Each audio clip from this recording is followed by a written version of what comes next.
miles were the waves. So take me back. And just like that, we are now joined by Butt Lane's influencers.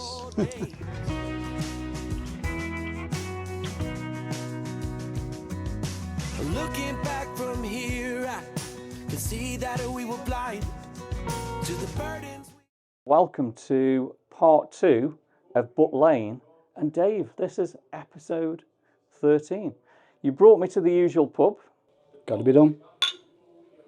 And part 1 was just absolutely fabulous. Looking at the stats so far, over 5,000 people around the area and around the world have watched that video. So many comments, and I don't know how you've kept up with all the comments there. It's certainly been a lot. And the guys, I think, did an absolute wonderful job. Yeah, all personalities. Very, very good personalities. Short film stars in the making. And obviously they're going to be on this part 2 as well today. Yeah. So tell me a little bit more, what have we got planned for part 2? We've had to realign the route that we're going on. Last week, if you can remember, we thought we'd be heading up to Talke Pits this week. But because we only got so much in Butt Lane, we've not finished.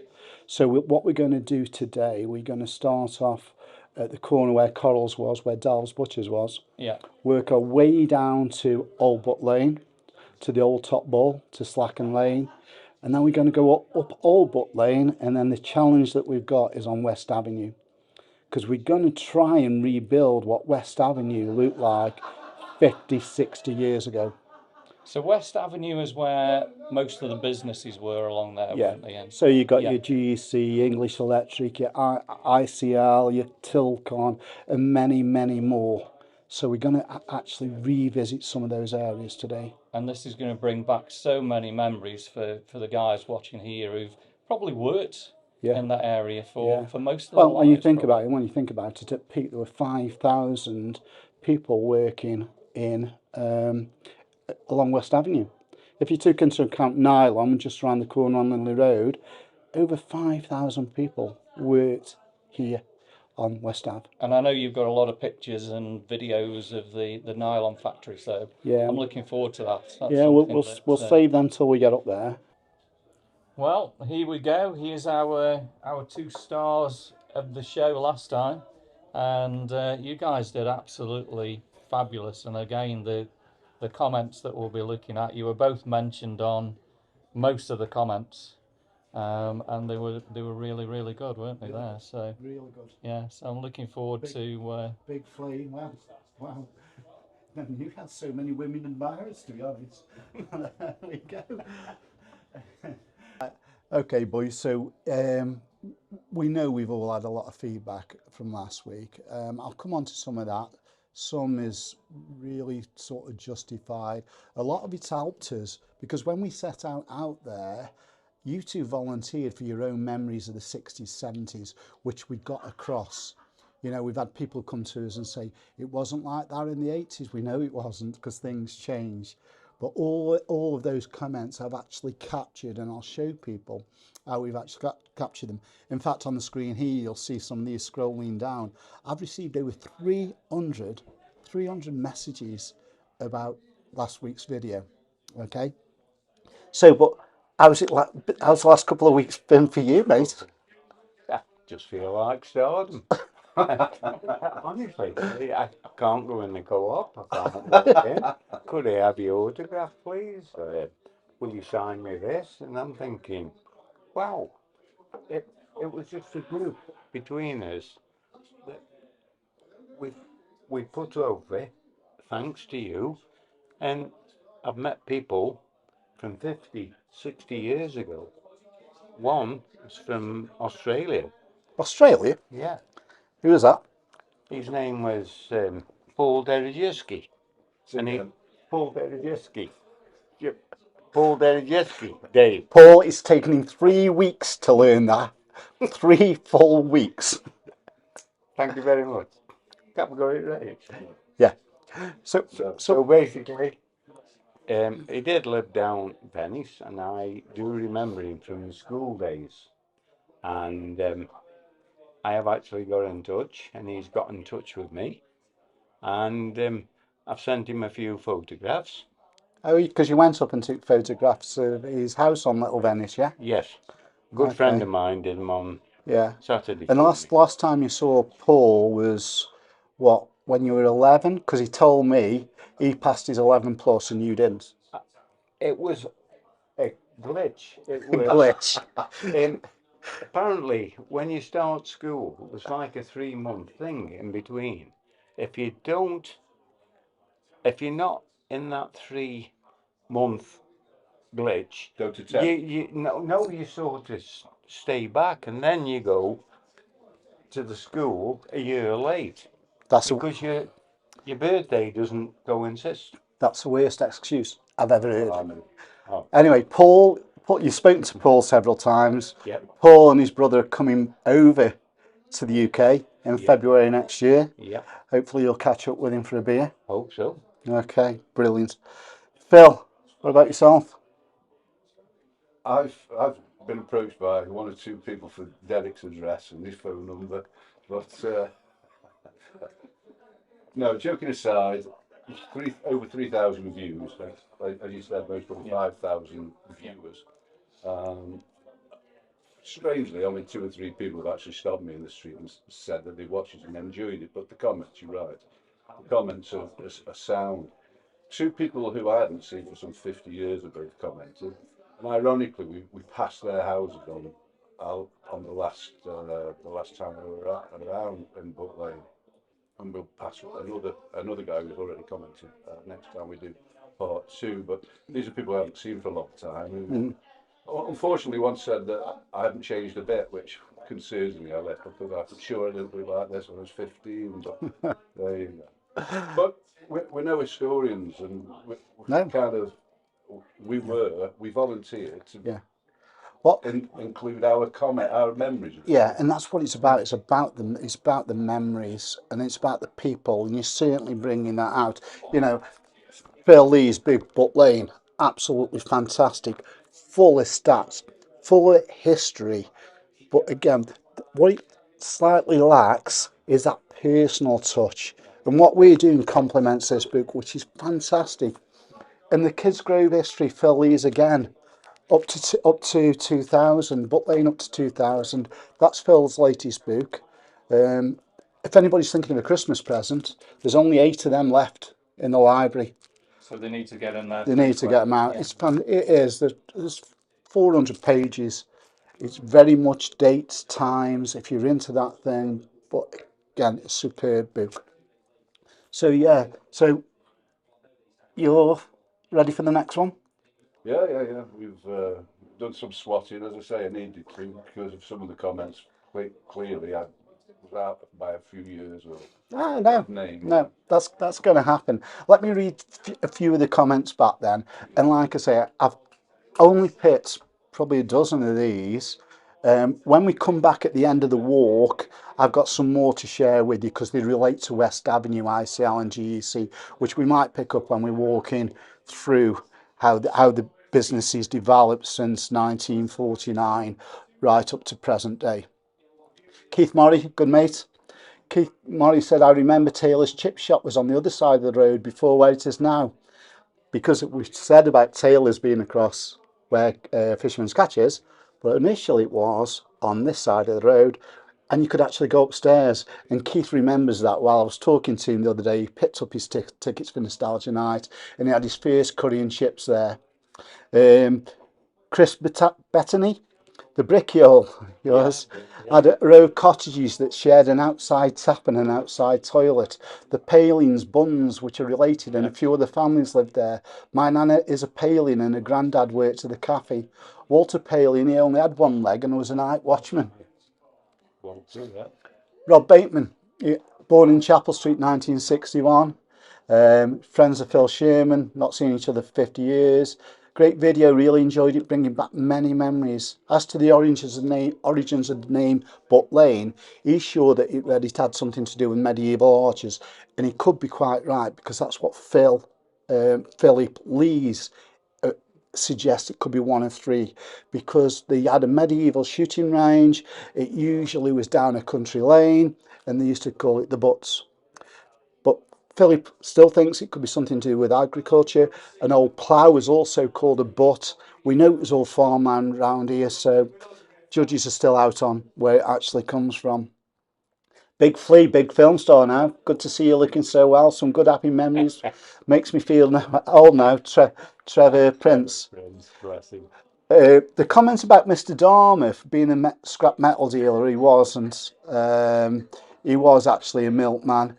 I got he was Polish. Somebody said he was Dutch. So there's a few bits on Mr. Dartmouth, but everybody agrees it was down that alleyway with Milkman and with your window man on the corner. And again, Chris Battani. My great grandfather worked at one of the cafes, I believe, the Mousetrap. Walter Palin, as it was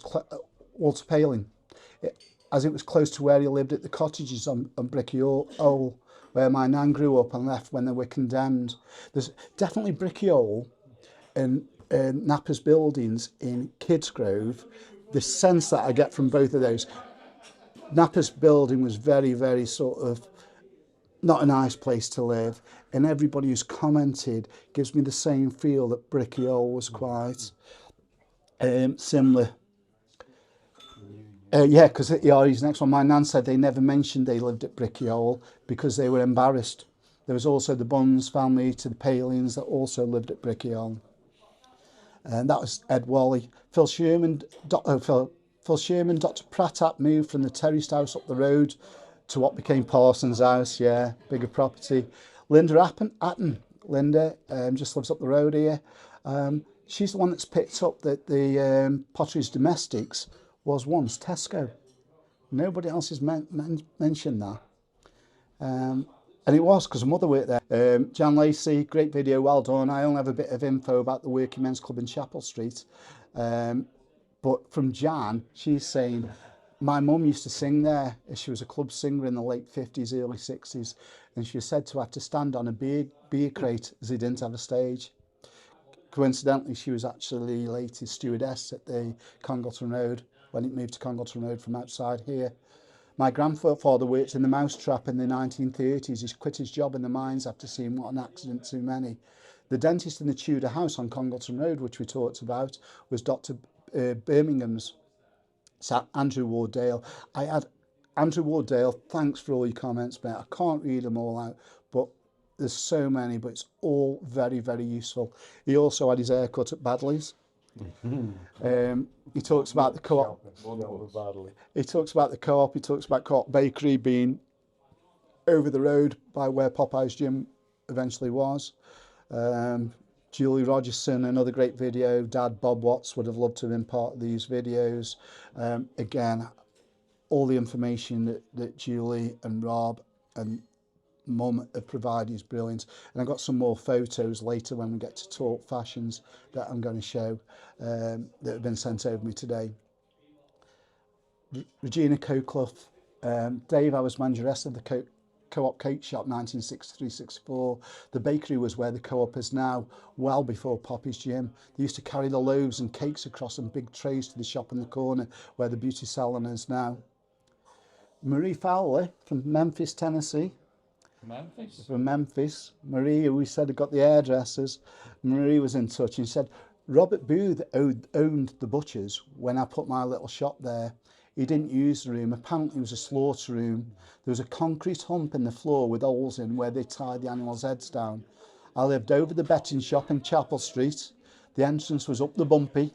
I lived over the fisherman's catch to guess I'm a Butt Lane girl, even though I wasn't actually born there. Really enjoy going down memory lane. These go on and on. Bascule 42. Joe Wally. Yes, we got our parry for the outside bog. This was the early 80s. Got sent for firelighters and pigeon call and all that. Barry Naffy. I've got loads of biffs. We'll save all of the biffs for the nostalgia night. Some are a little bit too crude to read out on here, but there's lots on biff. And there's loads more. Rosie Edmonds' shop on Scallon Street from Susan Stonehour. Lindsay Bailey, what's your talk when Lindsay lives in Kitty's house. Right. Auntie Kitty, yeah. There you go. Watched Talke video, loved it, got dead excited. Should have knocked on, I could have made some sandwiches. We've been told that our house is linked to the church and somehow was called the church house, but I've not heard of Auntie Kitty though. Also believe a wall that still stands in our garden was part of the slaughterhouse behind, and it actually had got, as you can see from this picture, like a hatch in the wall from the slaughterhouse to where the church house was. So those are just a few. I've rambled on there. There's millions of them, but we are capturing them all. That's the beauty of this. We're capturing them all, and they'll be in one place. So yeah, thanks for all the comments. We'll give you a few more when we get back from the walk. But I think without further ado, we get prepared for the walk. Absolutely. I mean, from what I can see there, it's touched so many people, and so many people have been reminiscing, and I'm sure once they've watched the video, they've reminisced with, you know, a lot of the local. But I've also noticed is a lot of people have started watching the other documentaries that we've done that's captured the history already, and they're all out there for you guys to watch at any time. The murders has gone through the roof. The pubs, we've got the rise and fall of the pubs, part 1, part 2. We've still got to do part 3. Those have doubled over the last 2 or 3 weeks. They're always popular, aren't Yeah. they? Always popular, aren't they? Folklore, the boggart, the black dog, the white rabbit, that's gone from about 560 watches, views in 6 months. It's doubled in 2 weeks. So, you know, you stars, you influencers. Butt Lane's very own influencers. What can we say? Okay, part 2, here we are. Welcome, boys. Okay, we're at the top of Chapel Street, top of Woodshut Street, on Congleton Road, where Fisherman's Catch is. Opposite side of the road, we've got where the old millstone was. We've got coral there. But I want to start with this photograph. And this has got to be one of my favourite photographs of Butt Lane. And with the guys, we asked you to remember what your childhood memories from the 60s and 70s, what they were. And this photograph, I think, Phil, if we look at it, for me, you've got a bit more. We haven't got a convenience store. No. We've got everything else that was with it. So do you want to touch on some of those shops that you can remember? In the period of time we're talking about today, from left to right over here, there was a dress shop, and above it was a hairdresser's. Next to that was the newsagents, which initially, in my memory, was Morris's, and that became Bones. Next to that was the butcher's, which at one stage was Baskerville's. After that, it became DeVille's. Then we had Taylor's Chip Shop. Yeah. Now Fisherman's Catch, and then we have what's become a bit of a contentious issue: 1, Swetnam's; 2, Victor Value; 3, Tesco. So that's my recollection. Yeah. And that's pretty spot on for when we were looking at it from your point of view. But I've had a few comments come in. So like Ken Williamson said, Stevenson's dress shop. Before. Don't know much about dress shops, Steve. Yeah. It was also known as Royal Fashions. Frank Baskerville, Ken relates to. Guy Ronald gave me a bit of stick because he said on the previous one we didn't mention drawing office systems. That drawing office systems was more the 80s, 90s. But if you can remember drawing office systems, they were based originally on the top of Church Street, but they were also based over here as well. Yeah, I've got lots of adverts here you'll see on the screen because, believe it or not, in the 1940s there were 70 shops in Butt Lane, 70, most of which were on Chapel Street and Church Street, in people's living rooms, front rooms, and I'm bringing all of those back. So you know, we will look at from the 1940s, 1960s, 70s, 80s, 90s, right up to when we can. A few others, there was a picture framing on the top of Church Street. Sammy Smith Rhodes, a good friend of mine, who got the photography shop. Millstone, the Millie. Up until 2 weeks ago, I hadn't got a single photograph of the Millstone. I've had 3 or 4 come in now. Nick Dowler sent one, got one from Nick Dowler. Thank you, Nick, so much. But we're doing pubs part 3 in a few months' time. And we'll pick up more on the Millie then. We said Wally's was here. Here's a few photographs of Wally's. Before Wally's, can you remember what it was? No. Dickie Weaver's. Dickie Weaver's, yeah. But yeah, this is my favourite photo, really, really is. But yeah, we put that one to bed. Let's move on. Walking down the avenue where we used to play. The house on the corner is still the same today as it was when we were children, innocent as innocent can be.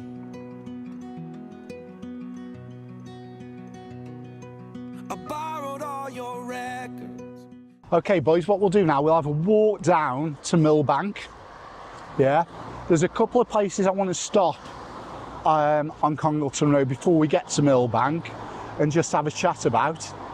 So as we go down, on the left here, we've got Doctor's Bank. Okay, now Doctor's Bank, I originally thought it was something to do with doctors from the 1940s, 50s, may have lived on Doctor's Bank.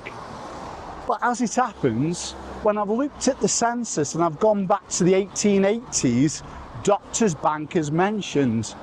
Now, originally, the terraced houses on the left form part of Doctor's Bank, but Doctor's Bank was also on the left here, and there are new houses up there now, but these used to run at 90 degrees to Chapel Street. So that was the original Doctor's Bank. This also was encompassed as Doctor's Bank and known, but it wasn't the 1940s, it was the 1880s, if not before. Oh, I'm on the subject of that, 1880s, 1789, we know that the millstone was built.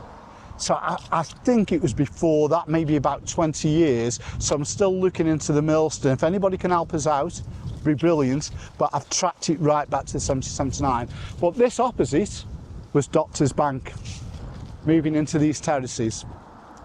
Now behind us now is a sorting office. And did your dad work for the sorting office? He works in Kidsgrove, moved here just a short term, and he decided it wasn't for him. Change wasn't my father, so he didn't carry on here, no. Okay, so this used to be the Working Men's Club? Yeah. Right, Working Men's Club, and we've still not got a single photograph of the external of the Working Men's Club. Yet we know 2 or 3 landlords, but we've still, somebody somewhere must have a photograph of the externals of the Working Men's Club. But from here, what we're going to do, we're going to have a walk down to the community centre, which is 100 yards down there, and there's quite a bit around the community centre that we can actually bring to light and discuss a little bit further. Okay, we've just come down to Congleton Road Community Centre. As we've walked down, Phil's, you had 1 or 2 relatives that lived on that stretch of 50 metres, 50 yards? Dave had 5 aunties and uncles and around a dozen cousins from where we started to the bottom of Old Butt Lane. About 100 yards. Yeah. Well, didn't travel far, clearly. Yeah. I must admit, we're raising funds at the Nostalgia Night for Butt Lane Youth Club. And the amount of people who said they didn't even know Butt Lane Youth Club existed was very, very surprising. So it used to be run in Church Street or Chapel Street at one point, but now it's here. This is where the youth club is. It's down this bottom end. It's also joint with the Petanque Club, and the Petanque Club is bowls. I think the pioneer of that around here was a guy called Cliff Poole. Cliff Poole. He came from Park Avenue, worked at Marconi, but I think after he retired he became the man for Petanque. Okay, I still believe it's quite popular here. Yeah. To the right, just to the right there, this was a building works previously, but what we also had here, and it was Lynn Forster who reminded me, that meals Meals on Wheels, if you can remember Meals on Wheels, yeah, I can. Certainly, well, I can remember it from the 70s, 80s when my gran was around and what have you. But Lynn reminded me that Meals on Wheels was based here. And here's a photograph. WRVS, Yeah. the Women's Royal Voluntary Service, were based here. You can see this picture. We've put this picture up before, but they would make the meals for all the residents that were in need. Yeah, fair play to them. Okay, I'm going to change subject now. If we can look over there, it's number 54 Congleton Road. You know what this is? I do. Go on. A pub some years ago, which then became Warburton's Farm, Yeah. which has the triangle of land in between the three streets we've spoken of before, Yeah. Chapel Street, Old Butt Lane Yeah. and Congleton Road. Yeah. Behind these terraced houses here was where, I know this from two aunties and uncles who lived here, behind their house Warburton's had chicken sheds, Yeah. but this was the farm, this was Warburton's farm. Well, before that, this was the Red Lion pub. Number 54 was the Red Lion pub. It's where Butt Lane Star, the football team, started their days. And they played on the triangle. Here's a picture of the triangle on the screen. Yeah, that's where they started. This is different to Butt Lane White Star, who we all know and love. I spoke to Mark Casewell, who I'm quite close to. Butt Lane White Star were founded in 1967, but they took the name out of Butt Lane Star. And when we get down to the top house, I'll talk a little bit more about Butt Lane Star. But yeah, number 54, if you lived there, you were once the Red Lion. Okay, so we're here opposite Selector Tyre, which memories for you guys was Simpsons. Yeah. Simpsons was both a petrol station and sold small amounts or small car parts. There were two brothers I remember always wearing brown slops. And as cars drove past, or kids being nuisances, would drive over a little rubber tube that rang a bell, and they'd come out and the kids would ride off on the bikes. Right. Okay. So what we'll carry on walking down, and literally here we are now. I'm going to start, before we have a look at Slacken Lane, I'm actually going to start at the Top Bull. So Top Bull, we know from the pictures it was there probably about 1880, maybe even before that. It was there way before the Bottom Bull, as you can see from these photographs. It closed in the early 80s, and it actually became Mrs. B's Victorian supper rooms. And that, as we look across at Monsoon Masala across the road, you know, we can see what it was like now. And we can actually see what it was like then. If we have a look to the left of that, we've got what the remains of the fustian mill. Yeah, so that's where the fustian mill was. You know, there's a photo of it now. There's a video of it now, exactly as it looks now. And here's a picture of how it looked like in 1880, 1890. So we can see buildings have been removed. I think, Phil, you pointed out that there was I think there was more than one of those buildings. There was maybe 3 or 4. three, and one ran up the side behind the pub. Here on this corner there were another 3 or 4 terraced houses, Yeah. and round the corner from there was an equivalent of that building which ran along the side of the road. Yeah, okay, I agree with that. But again, over the years, it's changed. We've got, you know, it was once before the fustian mill, it was a flour mill. Then it was a pottery and glass factory owned by the Lawtons in more recent times. What I forgot to say, I think, I'm recalling this from memory, I think that it became Birchinoff's builders. And I think that Birchinoff built the houses behind us, which were Pickup Place and Woodlands Avenue. That's my recollection. Okay. Birchnoss. I'm not too sure on that, but I bet you're right. But yeah, I've got my notes here. Birchnoss was a building and timber merchant, timber yard that was based here somewhere. So we're on the right lines there. Behind here was a shop. Right. And the shop was owned by a guy called Len Bates. Yeah, Bateses. Len, Yeah. Joan and the daughter Janet kept the shop here for a number of years, and he was, in my memory, he was one of the first people to have an electric milk float, and he would park it round the side and off he went in the morning humming his way along. He had competition. Only the other side of Slacken Lane there was a guy called Skellum who was a milkman, but I'm not sure he had a electric milk float, but this was both a shop and milkman. Okay. Now we'll have a look at Slacken because I've got a few things on Slacken myself. Okay, Saturday nights, Sunday nights. Oh, I'll just go back to this though. It wasn't Joan. It was Ethel. Ethel, another auntie and uncle. Honestly, 5 in 150 yards. Yeah. But it was Len and Ethel. Okay, tell me about what's different about 11 o'clock on a Saturday night and 10:30 on a Sunday night. Staffordshire and Cheshire, you carry on. Yeah. 10 o'clock at night, you knew you can get another pint down at the bottom bowl at 11 o'clock. So we used to come out of here, run down, didn't we? Meet up down there. Right. We've got another pint. Yeah. Sad as it sounds, but yeah. Sad. As sad as it sounds, But we were here, over this half of the border, the Staffordshire border, last orders are 10:30 in there in the top bowl, but in the bottom bowl, 200 yards down the road, it was 11 o'clock last orders. Yeah. I bet you were the fittest guy in all of Butt Lane. Okay. Can you see that that house on the other corner? Yeah. Yeah. So that house on the other corner was originally the school. That was originally what later it was called Boatman School. It was National School. Reginald Mitchell's father was actually headmaster there. Okay, back in the day.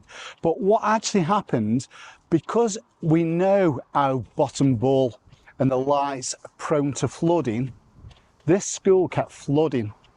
So they decided, late 19th century, to rebuild another school at the top of the bank.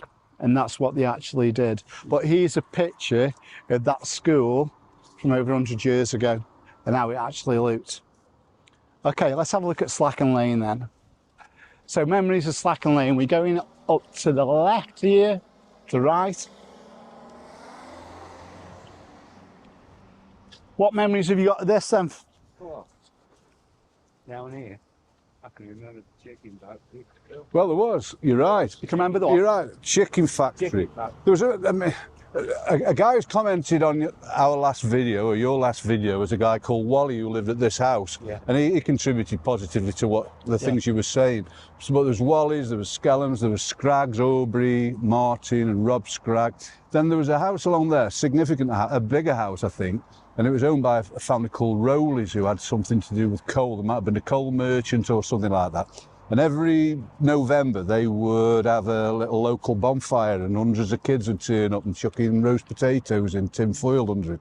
But beyond there, as Dex says, was a significant chicken farm. And beyond there was a newt pond. Yeah.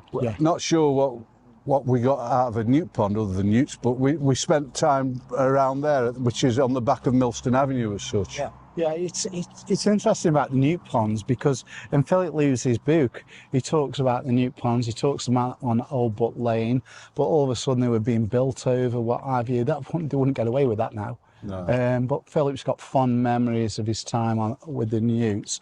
When I've done the research, windmill cottages were originally down here. They were called windmill cottages. There's a windmill boozer, there was a windmill pub on this, but there were plans to build a windmill here, but we don't think it ever happened. Although I can't find anything that says. I've got the windmill up on Ravenscliff, but for here, no. But this was, before the 1950s, 1940s, was a really important thoroughfare, because if you can imagine Clough Hall Estate around about 1910, before the Clough Hall itself was demolished in 1927. The only way of getting from Butt Lane to Boathouse Road down to Kidsgrove would either be all the way down to Bottom Bull and across, or they could go down Slacken Lane that took you around the edge of the Clough Hall estate and brought you out down Boathouse Road. So this was a really important sort of thoroughfare, if that's what we call it. But yeah, there was a cricket pitch down here. There was a football pitch down here, right close to the railway lines. You remember it as cornfields. Behind these houses here. Yeah. But yeah, there's quite a lot that's down there. To the canal. Derek's just saying, you could walk down this pathway here and cross over the main railway line between Stoke and Crewe with no restrictions, just on the way to the canal to Red Bull Basin there. Right, okay. That was a quick way to go in there. Yeah. The quick way to go in this way, Dave, when it comes out on the avenue just before the two bridges by the canal tap. Yeah. And there was an old farm. There was, Daisy Bank Farm was down there.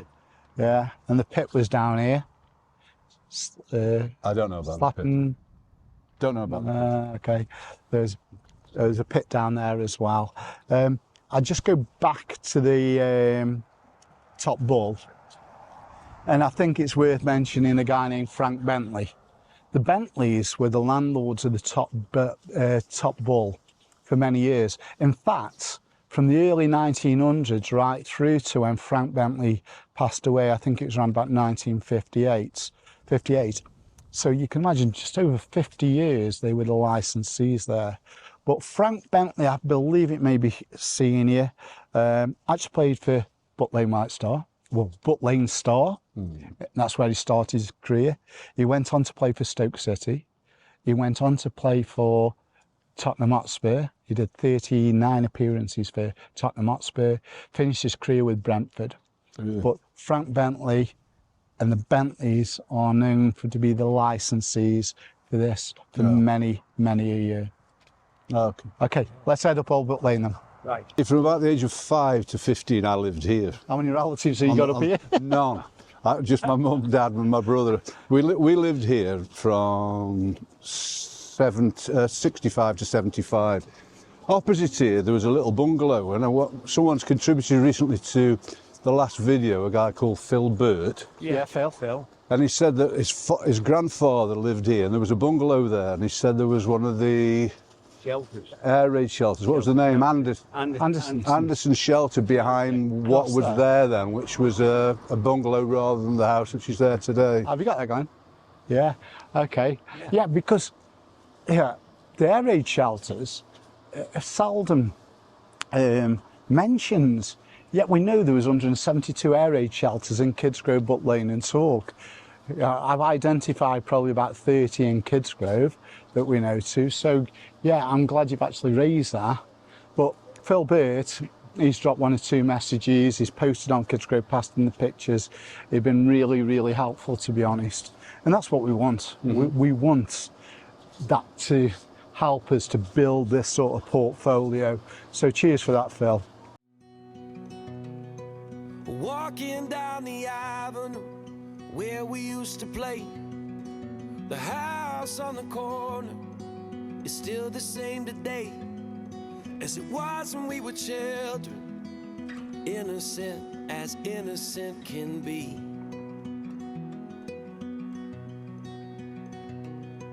I borrowed all your records, you borrowed mine from me. We sat and talked for hours in a box hung in a tree, and we stole. Hey, we're up here on Linley Road, on the A34, and behind me is now a massive car park for Arnold Clark. But this was originally the first major factory that came to the area, and it was Heath's, known locally and fondly as Nylon.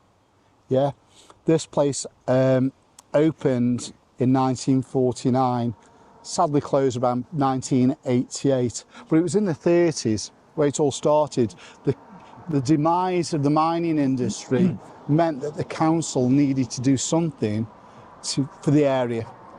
And what the council did, they zoned an area which included this area and all down West Avenue to develop new business. Most of it was in the world of nylon, it was in the world of electronics, and we'll see and we'll walk how that's developed. I'm still needing a bit of help on several of the factories that were in this area, because merger to merger, there were so many bloody mergers, it was untrue. This place was opened. The expectation was it'd have 120 men, 300 women. What you'll see on the screen is a number of photographs. Now, Stephen Peake has given me full access to the Facebook page, Heath's Nylon Factory. So there's only 80 members. So if you worked at the nylon factory, got relatives, check out the Facebook page, Heath's Nylon, it comes up. Some fantastic photographs on there, a lot of which are on the screen at the moment. This place, as you'll see from this picture, have got a barrel vaulted roof. It was one of the first in its type. And around about 1954, it was voted one of the most impressive buildings and impressive factories across Europe.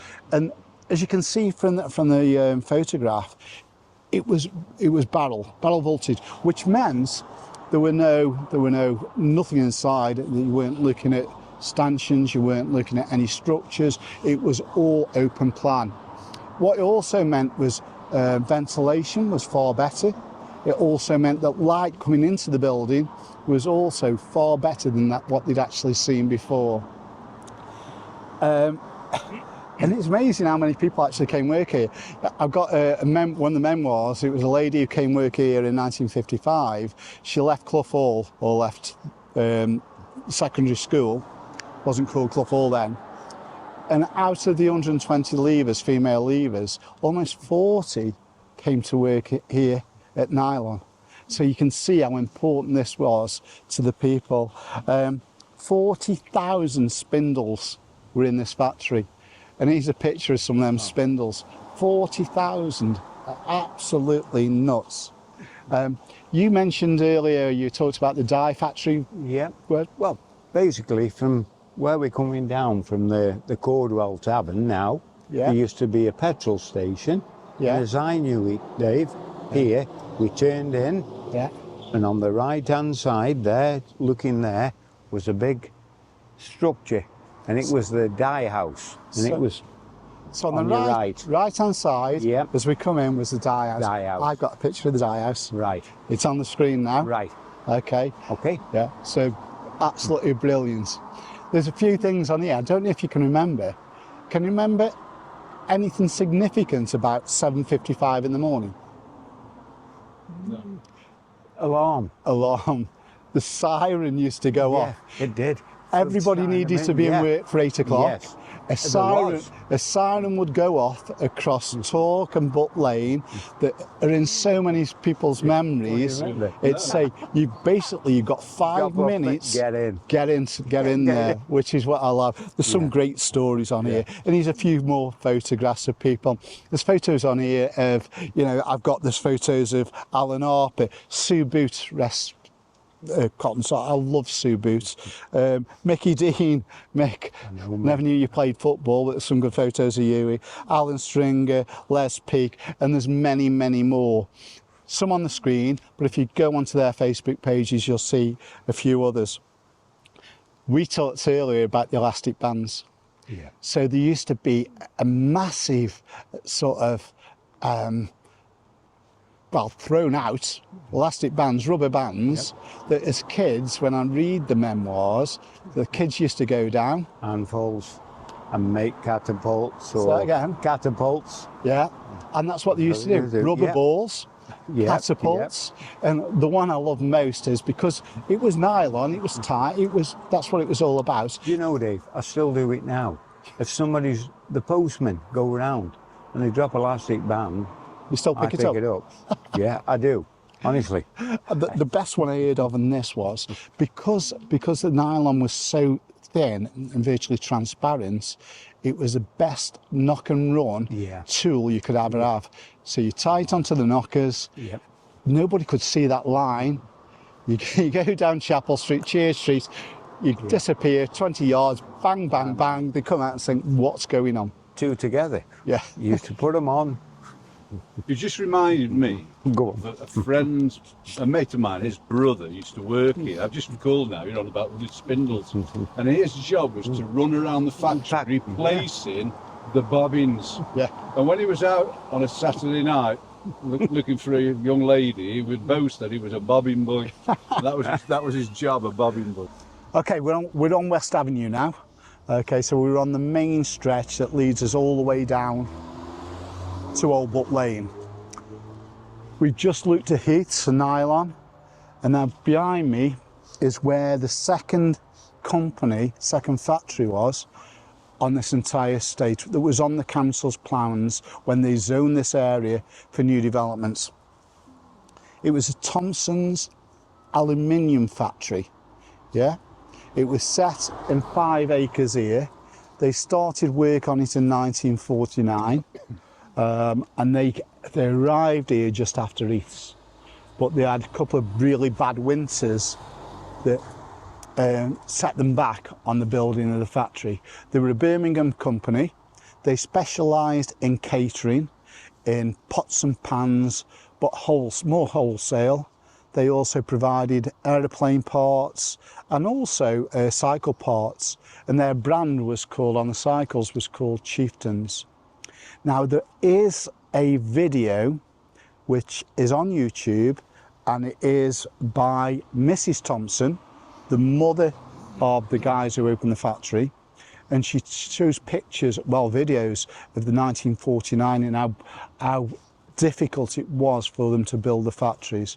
But here's a couple of pictures of the factory in its completion. Couple of adverts. There's one of here, the Festival of Britain 1951, which is another advert. So they were up and running in 1951, but it may have been Birmingham based before they actually moved up here. After Thompson's, we've got Pigeons. Yeah. Which one? Was it Jenkins Pigeons, Pigeons, which became Twin Lock? Yeah. So you got Jenkins Pigeons that set up in 1960.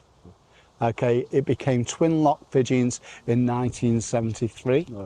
Okay, and they were also set up here. Do you know what Pigeons did? The office furniture. Steel office furniture, filing cabinets and things like that.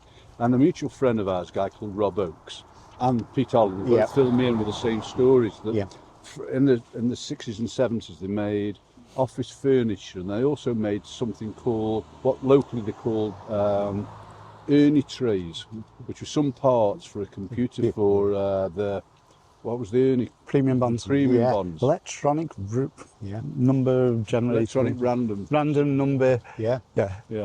Something equipment. But it was all thin metal, Phil. Yeah. It was sheets. Yeah, and they had a spray shop producer, didn't they? Which they did all their own paperwork as well. Yeah. About 150 people, he claims, were employed there. Okay. And later on, this is where it becomes a little bit vague. So if anybody can help us on some of this, because I know that Shandos, which was a warehouse as part of the ICL site, was based here. Friends of my guy, Ronald, tells me that also Frailings were based here, which I get.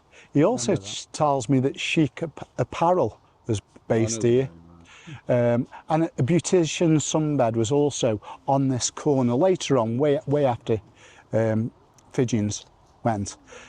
This morning, somebody's actually told me that there was a Lucky Bags warehouse here as well. I honestly thought it was down by GB Packaging, but this lady tells me that no, her mother worked here and it was actually on this site. If anybody can help us on Lucky Bags, you know, that would really, really be appreciated. A story which both Rob and Pete have told me about Twin Lock or Jenkins and Pigeons, and I remember seeing it, not sure exactly where it was.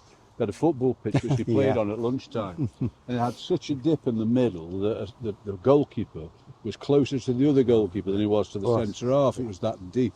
And in the winter months, it had like a stream that ran through it. And on the summer months, it was inundated with rabbits. Well, that was what they did at lunchtime. Played the played football on a pitch like this with steel toe caps on. And this was just behind here. Somewhere Just here. here. Yeah. Right behind here. Okay. Oh. Then across the road, so across there we got Sabalco, as you can see on the gates there, but this was a Tilcon factory. But before Tilcon it was Gregory's. I think it was. It was Gregory's, definitely Gregory's. Become Tilcon. I've got no pictures of Tilcon, to be honest, or Gregory's. So again, if anybody can help me on that one, a few pictures on the screen of the vehicles that they used, because they were nationwide, Tilcon were. But if anybody can help me on that one, again, really, big really hoppers there, Dave. Yeah, big hoppers. Yeah. Wagon used to go in. Yeah. And they. Yeah. Well, Sabalco's still got some hoppers on here. Like I've seen the ones. Yeah, we'll see in the distance there. Can we see them? Can we pick up the hoppers? Yep. There are hoppers there over the back. You can see the green one that looks a few years old, and then there's new ones that are built behind this building in front. But yeah, it was Tilcon. A message from Ernie Troller. I worked for a while at Gregory's on the left. Yeah. My wife worked at Jenkin and Fidgin on the right. Tilcon Special Products Division was definitely based here. Definitely based here.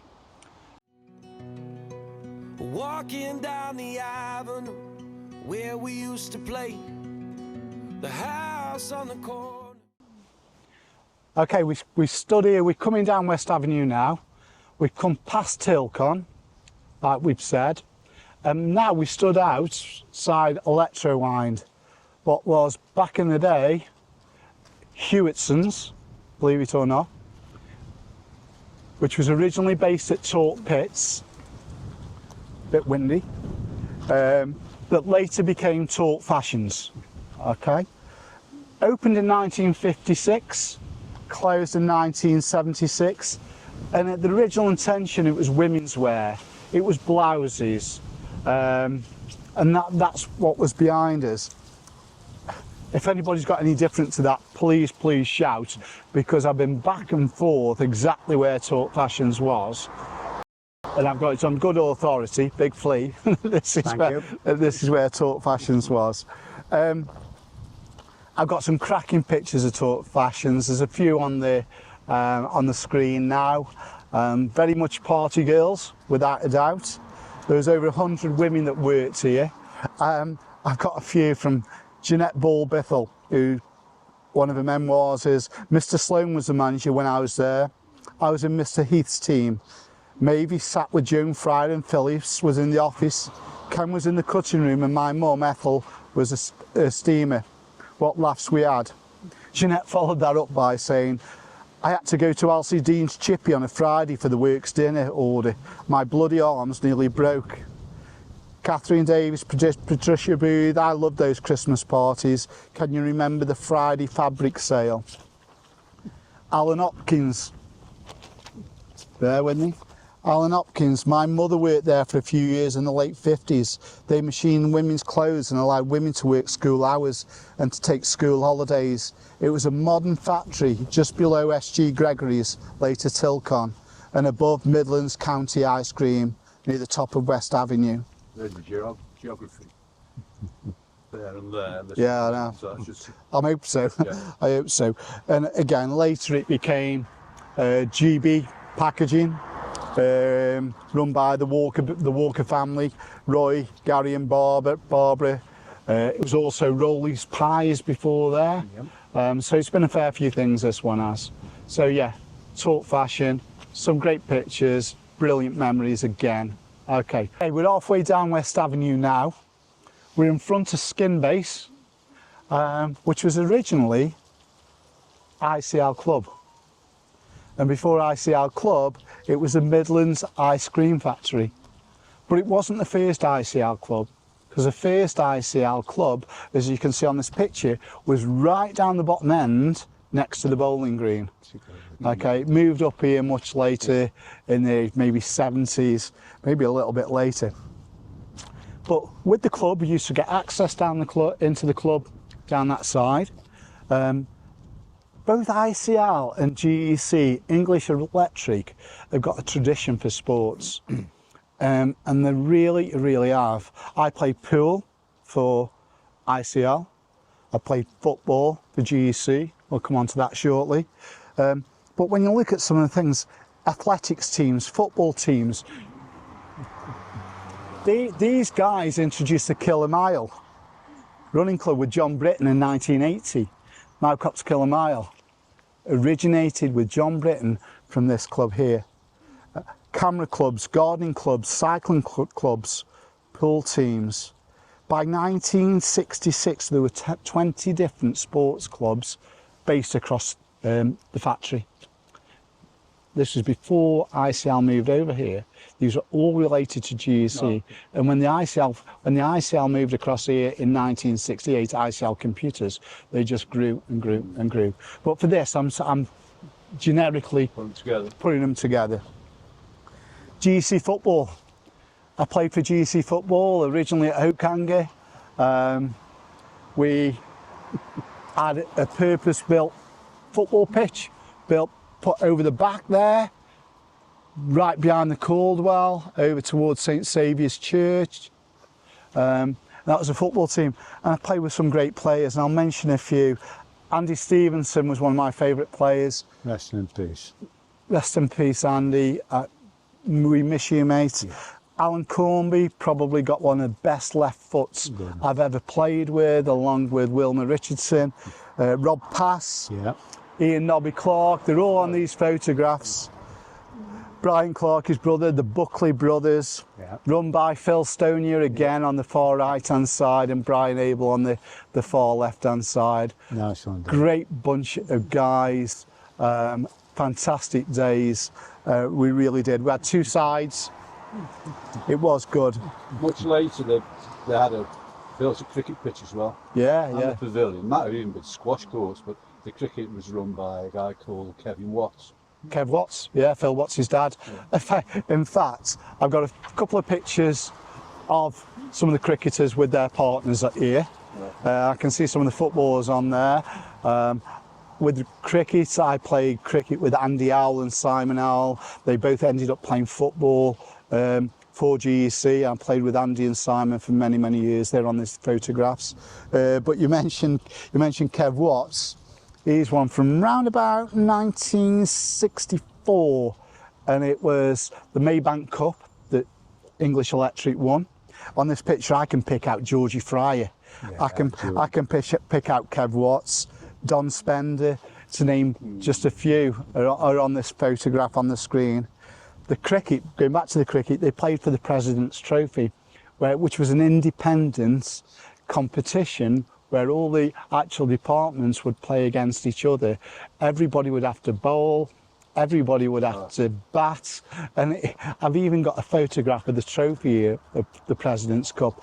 There was very much that feel of sport, whether it came down to darts, pool, like I said, it was there, it was built into how this area, this community, one of the ladies says that she refers to it in her memoirs, that it's a community within a community.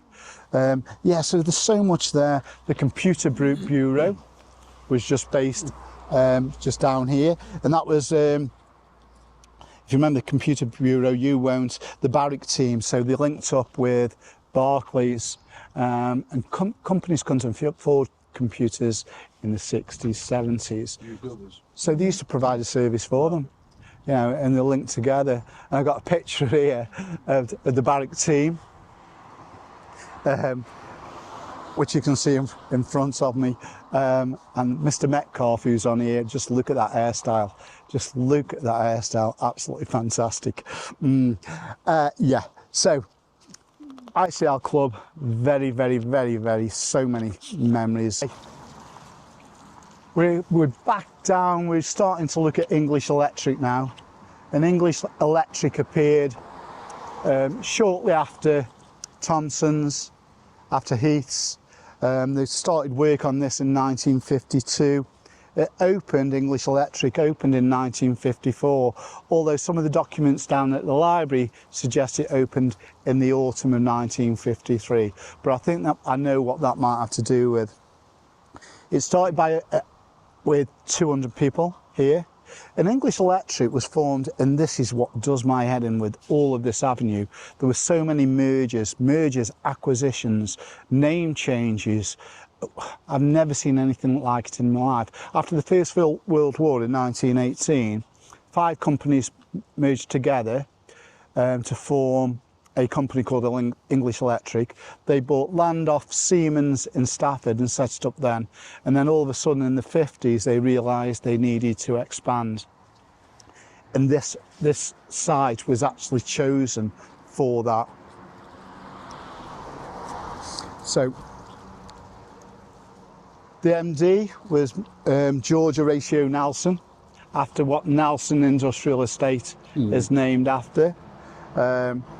There's a great story in Philip Lees's book, and he talks about a Mr. Sully, who was later become the managing director of GEC, and he was up here having a look for land, and he didn't come down this avenue. He was on the front, and he saw everybody coming out of Heaths, and there were queues for buses all the way down the road, and he thought, what's this? He stopped and asked. All of the staff initially were from Macclesfield and Sandbach. And he thought to himself, I'm going to have a closer look at this. And the very next day, he came down here, saw what the opportunities were, and decided this is for us. This is for English Electric. And so it developed very, very quickly. But what some people don't know, and you should know this, on Thomas Street, there was a chapel at the top of Thomas Street that English Electric moved into in round about 1952-53. And they called it the drawing room, because while this was being built, they needed to set up the drawing room. The drawing room was eventually transferred, 40 to 50 staff were transferred here into Bay 1 and Bay 2? The first two? The 2 large ones, yeah, 1 and 2. And there's a picture here that Brian Nuttall sent me from 1955 that shows Bay 1 and Bay 2 being complete. But what was going on in that chapel was all top secret, supposedly. And the team were working on a radar system, all linked to the wall, and we think that was what was working out of the chapel to get ready to come down here. But there's several stories on what they actually did up there. Okay, Mr. Sully later became MD, not of English Electric, but of GEC. So factory opened 53, some docs say 54, 40 staff moved down. English, you mentioned this about the housing estate. Over at Clough. Yeah. So English Electric even set up their own housing estate. It's about 14 houses. I think I actually lived on one on Westmoreland Avenue. There were around about 7 to a dozen masonettes and then a few houses, because what they needed to do was bring the staff up from Stafford, which is where the other factory was, to get everybody trained here, and they housed them up on Westmoreland Avenue by the ski centre. Oh, okay. Yeah. Then there were various more mergers going on. English Electric merged with GEC in 1968. They sold off the computer elements that became across the road ICL Computers Limited. So all of that moved across and transferred there. Okay, we've walked down West Avenue. We're halfway down on the site. There's a few pictures on the screen in front of you. This tree behind me is the same tree that's on these photographs. But through these gates, Phil, what was here? Where are we? As you came up here, on the left were Bay 1 and 2, later 3 and 4, and then all of the huts. And on the right-hand side here was the canteen, the social club. They had a little shop there. Behind that, over here was goods forwarding with the crane driver and that. To the right there was where, at some stage, there was a dentist put in there. There was an area where Dougie had some kind of gym and did some keep fit classes. But this here was, so we had Southfields, which became an office. Here then was the canteen block, and then all of the factory down there, and beyond there was Northfields. Okay, because you just mentioned, first you mentioned social club. Yeah. I can remember coming to discos. I said to Scott Donaldson the other night, when was GEC discos? And we both think it was Thursday nights. You have to tell me if I'm wrong, or if I am wrong, just tell me, but we thought it was Thursday nights. You mentioned the dentist. The dentist was over the back there. At one stage it might have been internal, but then there was a porter cabin on the back. Okay. On the car park. And it had a doctor's? There was a doctor's, there was a doctor's and a nurse's surgery at the foot of Bay 1. Right. And Bay 1 also, behind that was something called Valves and Seals, but then next to that was a garage. And the garage kind of self-supported all of their own fleet. The company had a number of company cars, which they collected customers in and which they took VIPs around in. But that eventually became separate from the business and was run by Dave Carter and a guy called Dave Buckley. Yeah. And so there was a garage, the Valves and Seals, a surgery with a doctor who came in once or twice a week, and a nurse. So this entire site was originally self-contained. Everything. Yeah. Everything they did, virtually everything they needed to It had do. its own spray shop. It didn't do its own fabrication, I don't think. I think it bought it all locally. But there was the print room. There was a team of about 4 or 5 people who were just in the post office, which moved internal mail around each day. Yeah. This will be before faxes and before emails, but Yeah. things were just hand delivered between departments, and of course externally to clients and suppliers. Oh yeah, there was accounts in there as well. It's a good point Derek makes. We discussed it before. Before everyone had a bank account, they used to give you your salary in a brown paper package every Thursday. So there'd be about 1,000, 1,500 people would receive their pay in a brown envelope delivered by 2 girls from accounts on a trolley every day, every Thursday.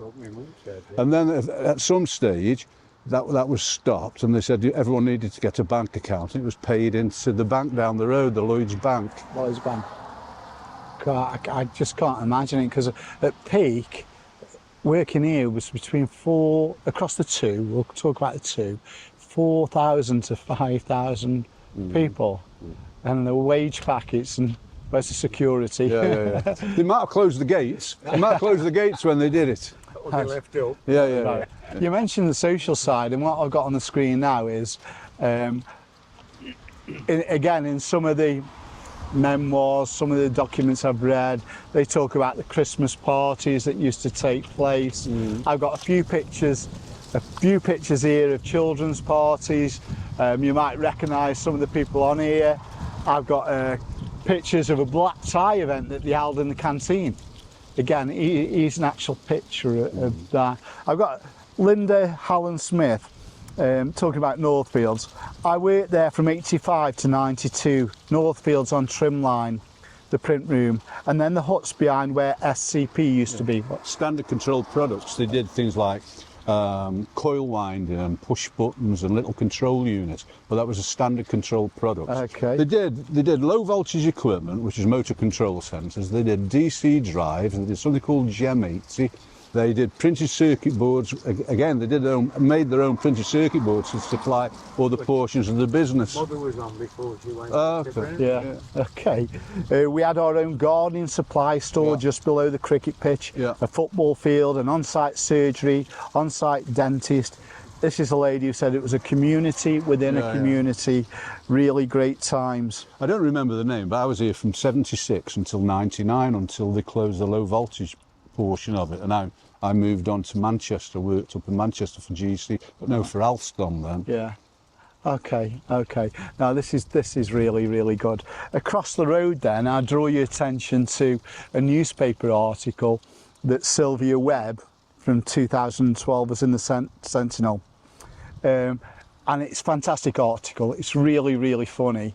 The headline is "Early Computers Were the Size of My Kitchen," and Sylvia, if Sylvia's still about, is from Alsager.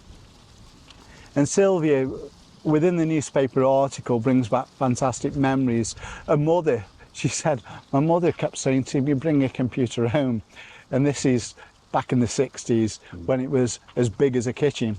But she said we used to bring our meat and potato pies and our pasties in, and we used to take them into the computer room and just stick them on the servers there because they would slowly warm up. Yeah, but you know, there's some fantastic stories there. I've got this book of, well, we've both seen it, the timelines into when we've gone from ICL to Celestica to... There was Sedula, there was Alstom, then over the road there was D2D, there was Fujitsu, yeah. Over here became Converteam. Yeah. So there's a lot of names. And there's this really helpful book by a guy named Mark Woods who actually worked across the sites. You can purchase this online. He wrote it in 2002. It's about 20 quid. We've got permission to use it, which is in the copyright. So here are some of the photos that we've taken. I know Mark. You know Mark, yeah. That we've taken from there. We've also got what Mark produced in 2016 when the factory shut across the road. He actually, across here, he produced actually working here. And here's a book, because he's on the screen now. When we cover off and close this out, again, I'll bring it to the table, but really useful. I think I have a photograph of 1999 when the LV department, the LV business closed, and they're all standing on a ramp there. Yeah. There's about 150 people there. Again, that's on the screen now. Yeah. That's on the screen now. I must admit, my dad worked at GC, worked here. My mum worked in the canteen on like a twilight shift in ICL. My wife worked as a PCB on both sides. On both sides. So yeah, this has brought it alive to me. It really, really has. There was a lot of families. There was a man and wife. There was a man and his son. And there's nothing wrong with that, is there? No. Walking down the avenue where we used to play, the house on the corner is still the same today as it was when we were children, innocent as innocent can be.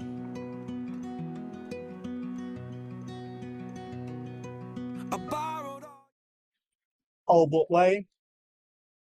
If we have a look to the right, we can see the Buttermilk Dance Studio.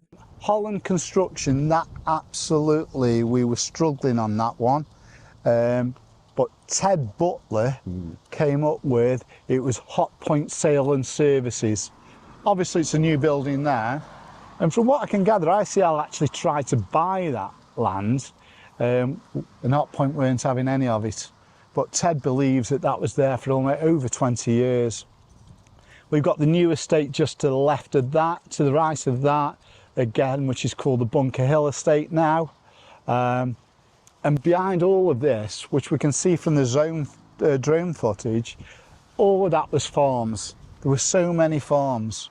You know, I've probably got a dozen listed, from Coalcloughs, from Burgesses, from Butt Lane, from Dalves, Hollins, and many, many more. So we can see how much farmland was in this area prior to the development. Okay, Phil, yes, you've said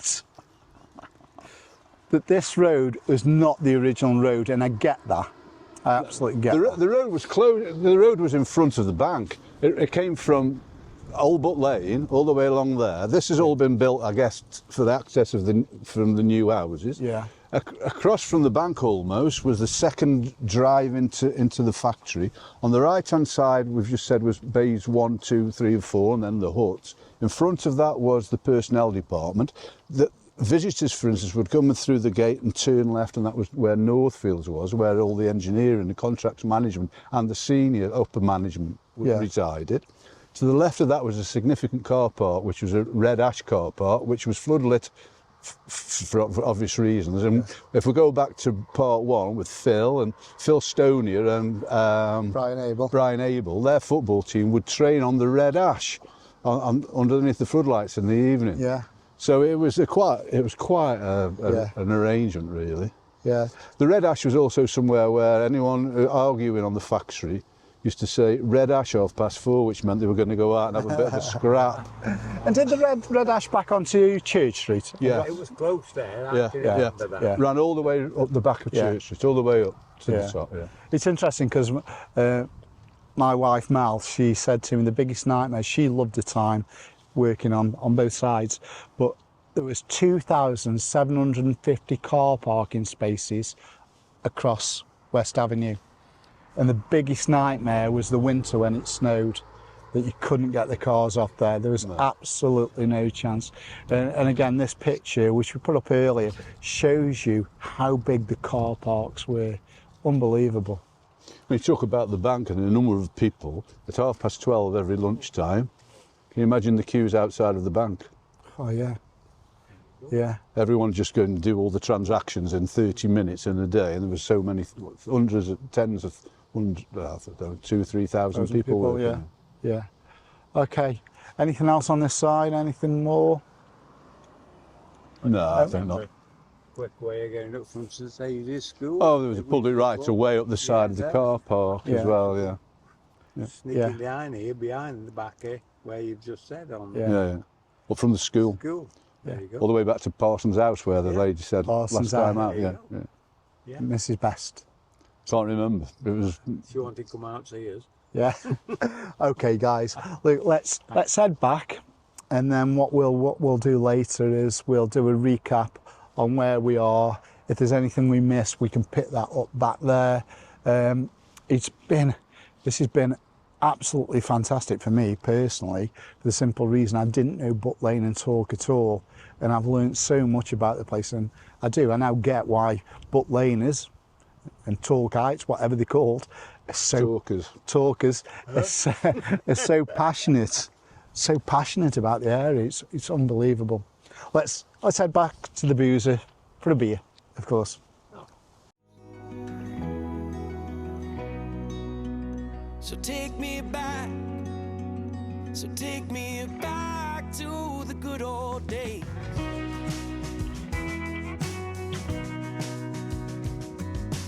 Looking back from here, I can see that we were blind to the burdens we would shoulder and the struggles we would find. But growing made us strong as strong can be. Dave, we're back at the boozy, And we are. and that was an absolute incredible walk through the different areas of Butt Lane again today, and the businesses. Something that, I mean, I've learnt so much of it today, and I think the guys watching will have absolutely loved it. I must admit, I've learned so much. I said when we were coming down past Wan's, well, where Wan's was, where Kennedy's chip shop was, there's a passion within Butt Lane, and I never understood it. And you know, we're in the corner pin now.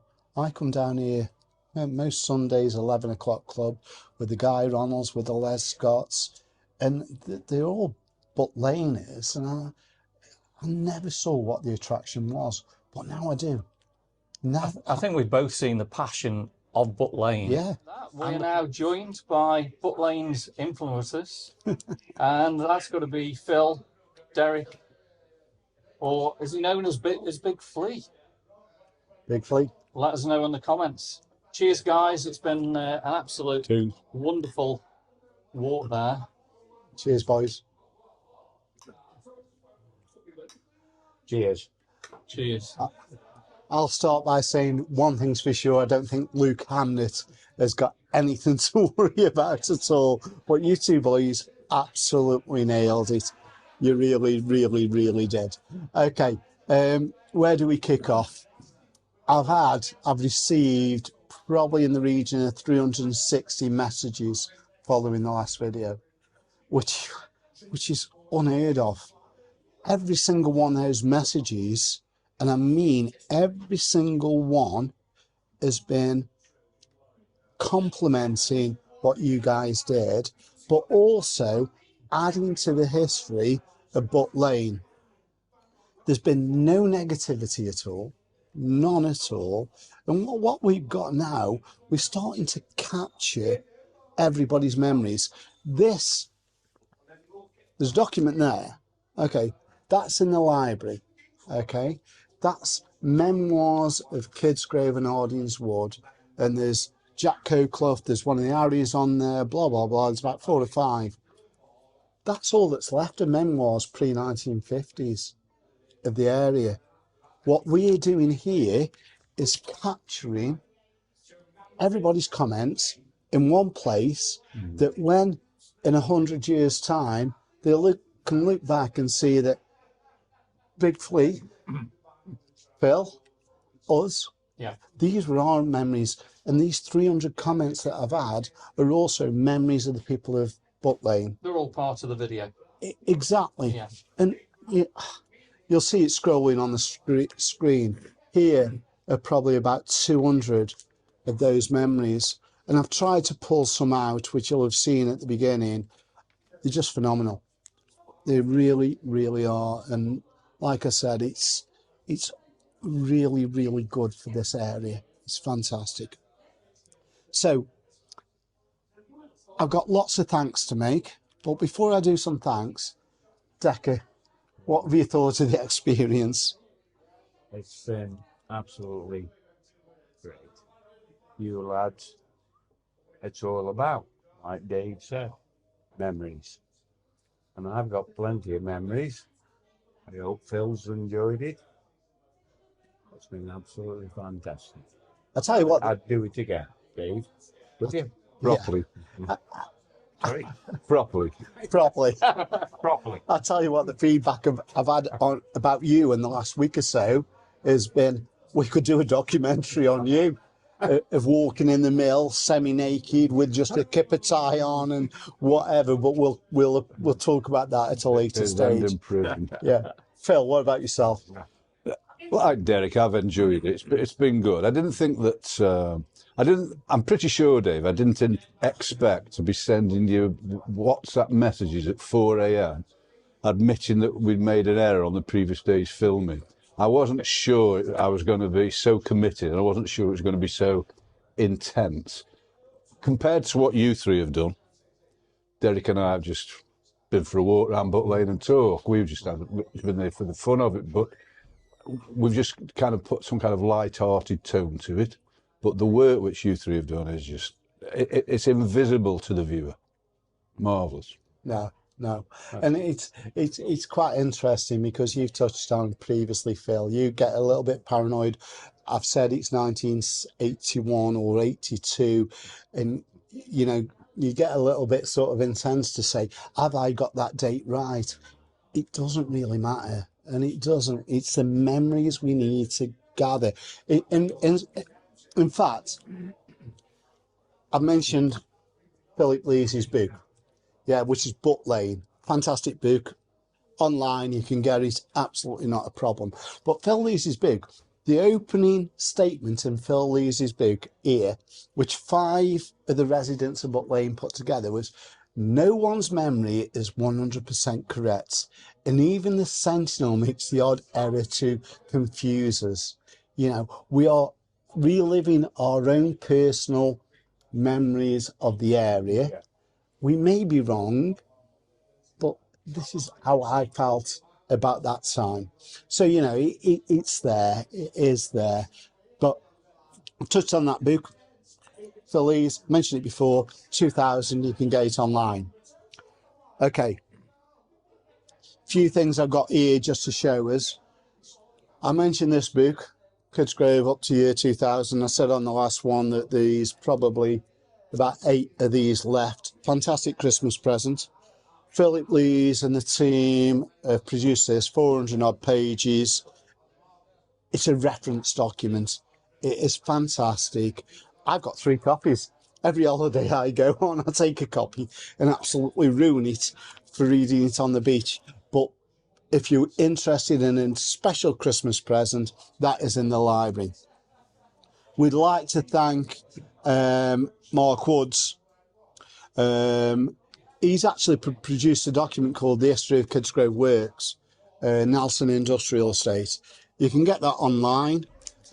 We were given permission via the copyright statement that we could actually use this and use the photographs, and some of the photographs you will see on the screen in due course. But a big shout out to Mark Woods. What Mark Woods also produced in 2016-17, which I mentioned in the video, was this booklet. It was all the staff that were in situ in 2016, 2017. It's called Kidsgrove Site. There must be 70, 80 staff in there that were there at the end when it closed. So, a few bits before we close this out. I had a bit of a rollicking, but not mentioning some of the landlords, landladies of this place. So Jackie Turgott was here. Jackie was here a few years ago. I got the Parries. I don't know if you guys can mention the Parries, but the Parries were considered one of the best. Mr. and Mrs. Parry, best landlord. I can't believe I forgot Steph and Sybil Adgett, again, who were here. And a big thanks to Claire Clulo, who's running the place now. She supported us all the way through. I wouldn't say I've fallen in love with Butt Lane, but I have. I think Butt Lane is a very, very special place. And I never, ever realised how special it was. But I want to finish off by a lady by the name of Marnie Abdi. Marnie is a Butt Lane girl, born and bred. And Marnie put on Kidsgrove Paston Pictures a few weeks ago a comment with a few pictures. And I think this epitomises the people of Butt Lane. But I'm going to read directly what Marnie Abdi put. And Marnie, if you're watching, I can actually see you saying this. Marnie said, "I'm so touched by seeing the photos of Chapel Street and unseen photos of my granddad that I wanted to share a few myself. We, the Abdis, lived at 59.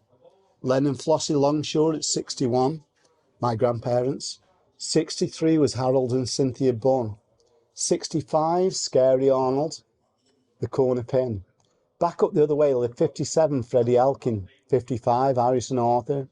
Violet, Minnie, who was so well dressed and always had lovely sweets in her handbag to give out. Wellers, Ashtons, the Bumpy Way, the Bickies opposite Wakefield's, who had a shop. Halls lived directly opposite, and the chimney fell off during a storm, and everyone came to look at the bricks on the road. Wilson's, Methodist Chapel, where my parents were married. And we went to Sunday school, many jumble sales, fairs and celebrating jubilees with bunting, dressing up, parading on a float covered in crepe paper, Roses Street. My family lived in the neighbouring streets, Deans and Talbots. We all played at the park and played Tin Can Alley, British Bulldog, Ghost Stuck in the Mud, adventured to Bluebell Woods with a jam sandwich all day. I remember the ballards being put in the place to stop the GEC and ICL traffic rat run, which meant that we could safely play Kirby, handstands and skipping. Taking a walk to the shop, Joe Wally was a TARDIS, anything and everything. Cake shop, that was my dream. Groceries, post office, co-op, chemist, paper shop, my first job. Opposite was a bingo hall, mill dance hall, where we did pop agility in the 80s, I can remember that. Seconds outlet, Barclays Bank, now post office and chemist. Chippy paper shop, fabric knitting shop, opposite was Dal's Butchers on the corner. Everything you needed was in the village. Many people worked at GEC and ICL and formed a tight-knit community. Everyone knew someone. And that, for me, is an amazing statement by Marnie. It summarises, it epitomises the people of Butt Lane. And Marnie, if you're watching, I can hear you actually saying that out loud. So that's where we are, guys. That's where I want to finish on, other than raising a glass for everybody. But yeah, anything to add on that? Yeah. Let's raise a glass, guys. To Butt Lane. To Butt Lane. To Butt That's all. Lane. And just before you guys leave us, normally this is at the stage where I'm going to say to Dave, what's next. I kind of know what's next, and we've got nostalgia night in about a week's time. November the 8th. November the 8th, and that is on Butt Lane and Talke. And I know you guys have loved Phil and Derek so much. They are going to be at Nostalgia Night, but they've got to do it all completely live. Dave. Yeah, we've got 80 tickets up for sale. We've probably got about 20 tickets left. It's in the Masonic Hall. All it is £2, and that goes straight back into the youth club at Butt Lane. So anything we raise on the night, we'll have a raffle. And it's a chance to come along. It's like a school reunion, if I'm honest. The last one was. Come along, share your memories. It's a couple of hours. Just reliving, some of the subjects. You've not had people that you've seen for 50 years. Again, very, very similar. Some of those people will be coming along, so it's a chance to sit down, have a beer with them, have a chat, and relive those days. So yeah. And we're going to record that completely live. So for you guys who've not managed to get a ticket or been away at the time, you're going to be able to see that live. It's probably going to be 2 separate videos. Probably, yeah. So yeah. Realistically, what's coming your way? You've got Butt Lane Talke, Nostalgia Night in 2 parts. Yeah. And then a few weeks after, we go on to the next one. And where's the next one going to be then, Dave? Because they all want to know where the next one's going to be. No, we're going to continue this, and the feedback I've had within the last 24 hours is, let's carry on up Talke, let's carry on up Colpit Hill, let's try and bribe these 2 blokes into taking us up to the Swan Hotel and reliving their memories of Colpit Hill and above, Talke Club, Bolo, and a few other things. And then these guys will hand the baton over when we get to the Swan to a couple of new guests who I'm just working on at the moment to see if they care to join us. If there's anybody out there who's got a passion for Talke Pits, that's got the knowledge of Talke Pits, just drop me a private message. I am after probably one more for Talke Pits. As long as you're not camera shy, as long as you like a good laugh. And I must admit, this one in particular has probably been one of my favourites because of these 2 guys. We've laughed, we've chuckled, we've had that many cuts. It's been untrue, but no. Thanks very much to you guys. Absolutely brilliant for volunteering. So that's where we are. So hopefully we'll see you all either at Nostalgia Night or in a couple of weeks' time. Walking down the avenue where we used to play, the house on the corner is still the same today as it was when we were children, innocent as innocent can be.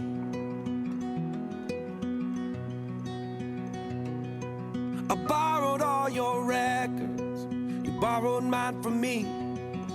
We sat and talked for hours in a box hung in a tree, and we stole your daddy's last bottle of gin.